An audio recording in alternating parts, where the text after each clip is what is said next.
So back in January, we did a video to preview what the real estate market would look like in Canada for 2021. And in there, my conclusion was that other than Alberta and Edmonton, for the rest of Canada, you're probably going to see an increase in the large units from 3-bedroom to townhouse to single houses. Now, looking back right now, we see that in January, sales and prices have exploded all across Canada. Many places, especially the big units, have experienced an absurd amount of overbidding. Now, for past month, we've been getting a lot of messages and questions from different subscribers and fans, generally on the current state of the market, why this is happening, and is the market going to go down or cool down sometime in the future, and should they hold off on their house hunting? So in this video, we're going to discuss the driving force to push the market into such a hot market right now, what can potentially bring it down and how likely it's going to happen, and also some advice I would give to myself if I was hunting for a house right now. Alright, so without further ado, let's jump into today's video. Now, as a disclaimer, obviously different location will have its own market and demand and supply. So in this video, what I'm talking about is the general driving force I see across the Canadian market. So if you're in a specific market and you're house hunting, you want to do your own additional research to make sure everything I say here either confirms or doesn't confirm with your actual market. So first, let's look at the major reasons of why house prices are going up. Now, first and the biggest reason is the low interest rate. So ever since the crash in the market, we have gone back down to the historical low interest rate, very similar to what we got in 2008. Now, for many videos, I've been saying the same thing, and that is, this is the biggest factor that is keeping house prices up. As long as people's buying power are peaked due to low interest rate, it makes overpaying very easy with little to no consequences for this moment. For example, as you see on the mortgage calculator, if I borrow an additional $100K at a 25-year amortization, it's going to cost me less than $400 a month. And that's only if I do a 25-year amortization. If I stretch it out to 30 years, it makes the borrowing cost even lower. So this is extremely tempting and makes people very easy to just overbid in order to win the house that they're looking for. Now, later on in the video, we'll talk about the afterthought and what kind of consequence we might see from this kind of move. I'm not saying it's a smart move. I'm just saying that it's an easy move, and that's what a lot of people are tempted to do, especially inexperienced first-time home buyers. Now, second reason is the increasing in construction cost. So if you see on the graph, lumber costs have basically skyrocketed since late last year. Now, lumber frame is the main material for townhouses and single detached homes and low-rise condo. As for high-rise, it's mostly concrete, so it really doesn't affect them over there.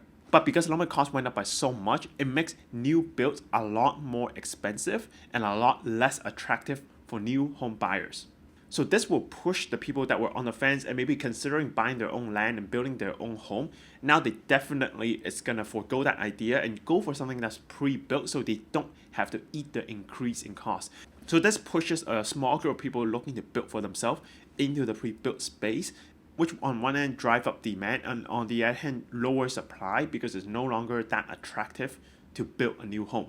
Now, third reason is obviously the work from home. So ever since last year, we see over and over again, and this is something I've been talking about already, is that people now need a bigger space because they need an extra office. So what that means is even for a single person who was satisfied with a 1-bedroom, now they need to move up to at least a 2-bedroom. And then a 2-bedroom will need a 3-bedroom, and a 3-bedroom will want a townhouse, and a townhouse might want a single house. So you're basically pushing all the demand of space upward by one level at least. So what this does is now, okay, I need to upgrade my home, which is a conversation I've had with many clients in the last month, and they are saying the same thing. If I'm gonna sell my home and upgrade, and if the upgrade home is increased in price, well, I need to increase my current home's price so I don't have to borrow more, or I can fork out the extra down payment that I need to upgrade. So this sudden desire to upgrade from many people suddenly create a pulling force across all property type, even the 1-bedroom and the studio, because they want to sell at a higher so they can upgrade to a 2-bedroom or better. And another reason is the extra down payment that's been saved. So due to lockdown last year, most people do not travel, and also they have eat out a lot less. This lets people either save up tens of thousands of dollars towards the down payment, or allow them to pay off their other loans like personal line of credit or car loans, which have a much higher interest rate, which in return will balloon their mortgage payment because the mortgage payment stays at a low 1 point something percent. So every dollar that you can pay off at a 5% or above kind of loan, it will give you more than $1 that you can potentially borrow on a mortgage side. So this significantly balloons people's borrowing power further.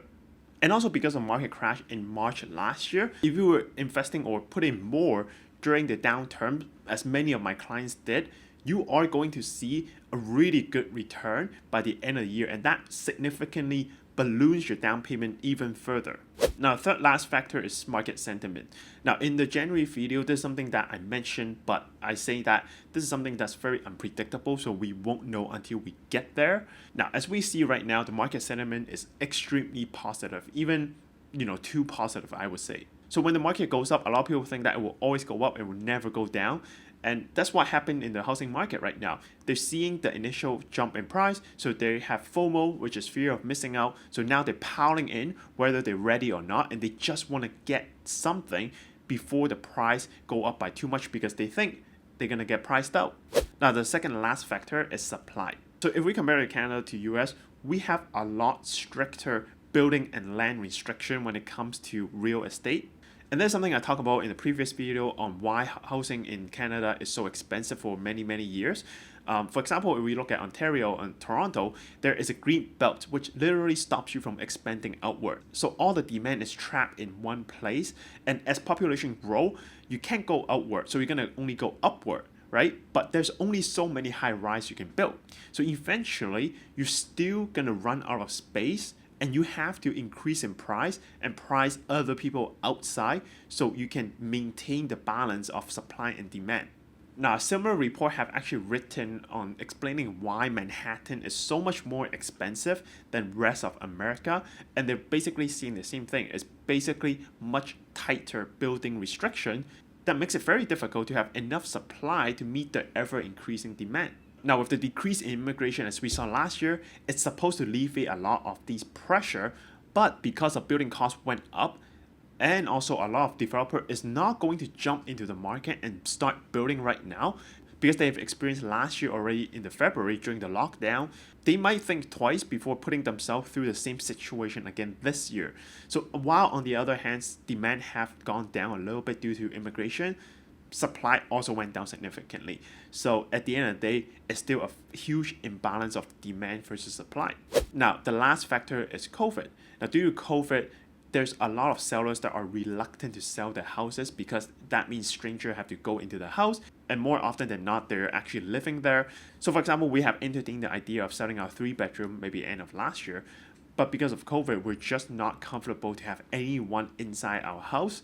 Now, this will also affect demand as well, but if you think about it, it's a lot less nervous if you are stepping into someone else's house than the other people coming in and bringing germs from outside into your home because you actually live there.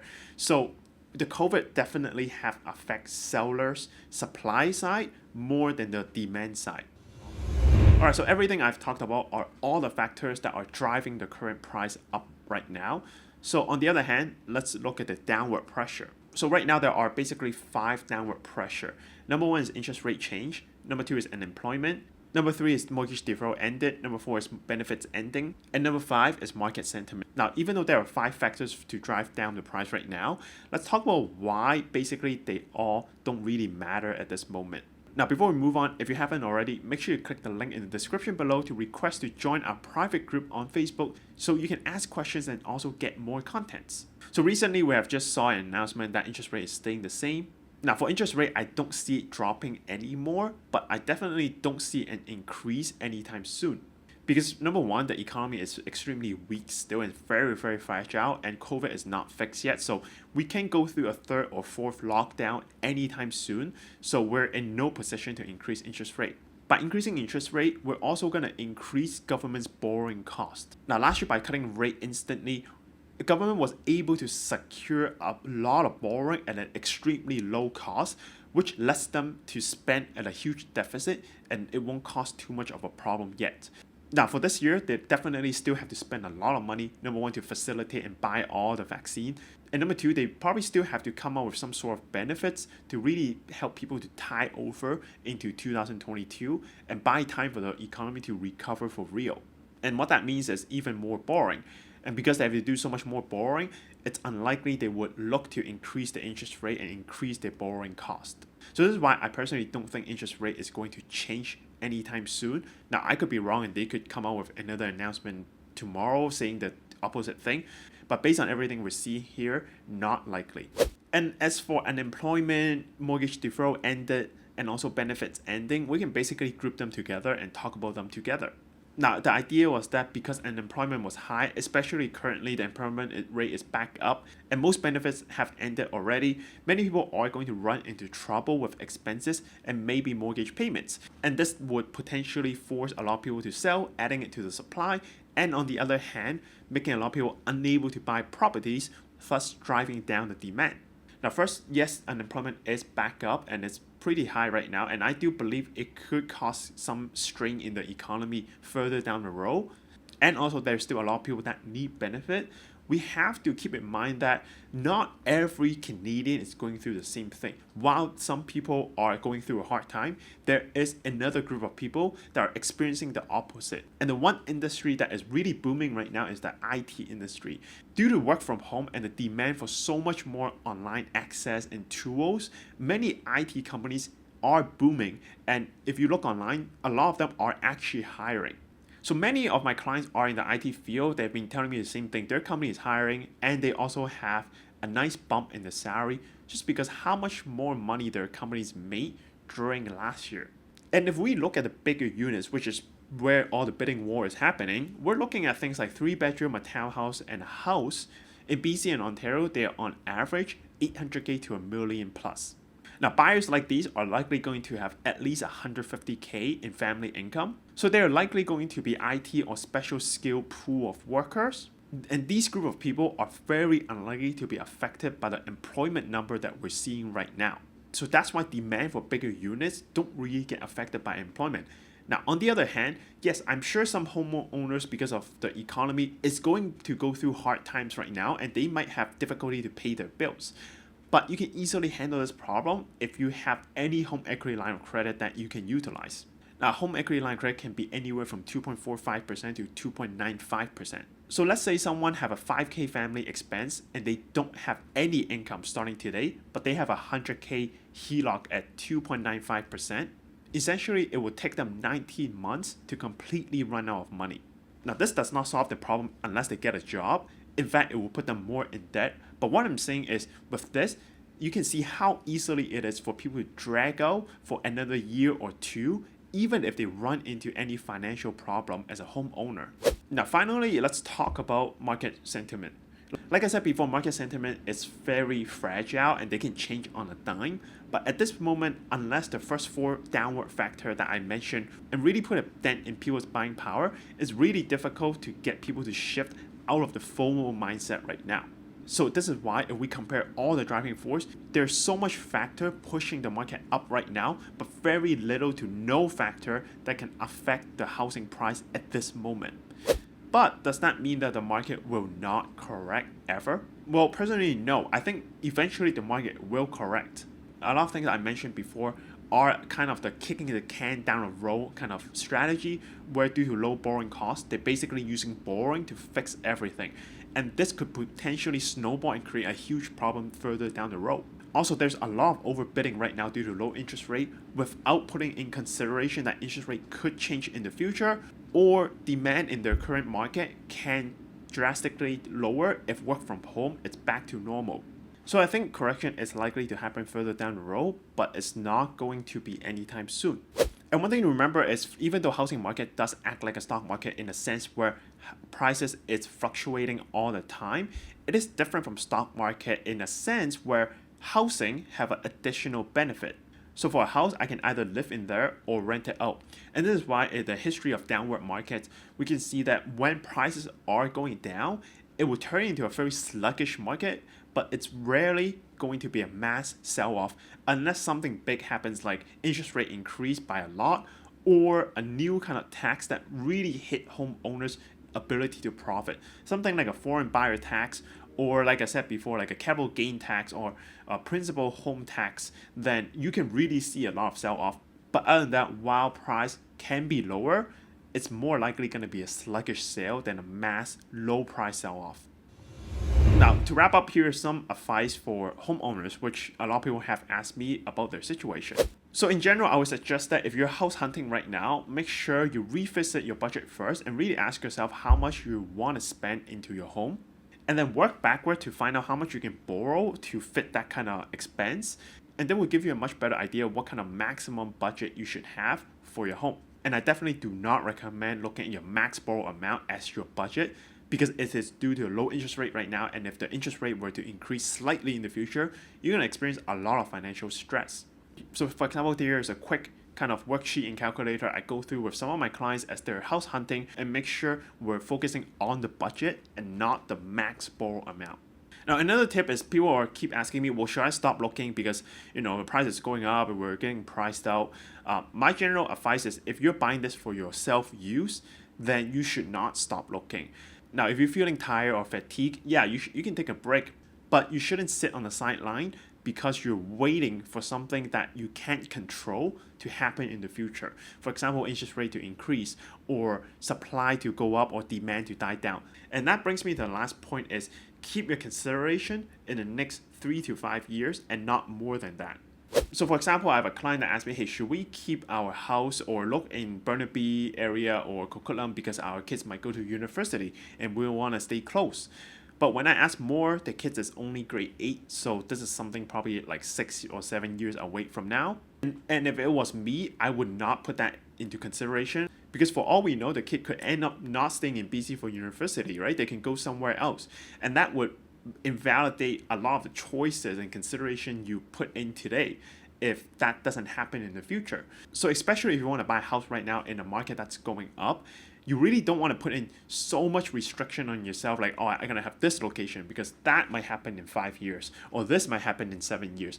And then pigeonhole yourself into very little choices, and then make you feel like you have to overbid in order to stay in that area. So for example, that client, after talking to them, well, they realized if we can ignore about our kid going to university, we can live as far as Maple Ridge. We don't care.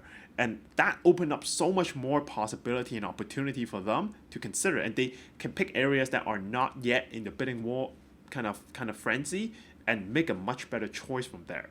Now, last bonus one is if you just want something and you don't need something that's pre-built right now, you might still want to consider assignments or pre-sale, because when the bidding war is happening in the existing market, the pre-sale market is really slow, and a lot of developers will offer discount if they haven't already, or there is a much higher chance for the assignment owners to really be in the financial pinch right now. Like I've mentioned, due to the unemployment and the benefits ending, they're much likely going to be a group of people desperately looking to sell. And as we see online, there's a lot of pre-sale that are willing to sell at original or lower than asking. But as always, if you're going to go for pre-sale, make sure you do your own research thoroughly with the developer, and make sure this is something, a risk you can take and you're willing to take. Because with pre-sale, especially if they have sold out before already, the sales center are likely to close already, and you can't really see any model homes for you to take a look. So make sure you do your own research, understand the risk, and make sure you're willing to accept before you consider that. But if you're willing to consider it, it can definitely give you a much wider range of selection at a much more affordable price, potentially. Alright, so this is everything I wanted to say about this very hot market right now. Let me know what you think about the current housing market in your area, what you're seeing right now, and what are your plans if you're house hunting. Let me know in the comment below, and if you like these kind of videos, I do upload them 8:30 EST every Tuesday. So make sure you like and subscribe, click the bell button to get all the notifications in the future. Alright, this is Jacky. I hope you found this interesting. I'll see you next week. Bye!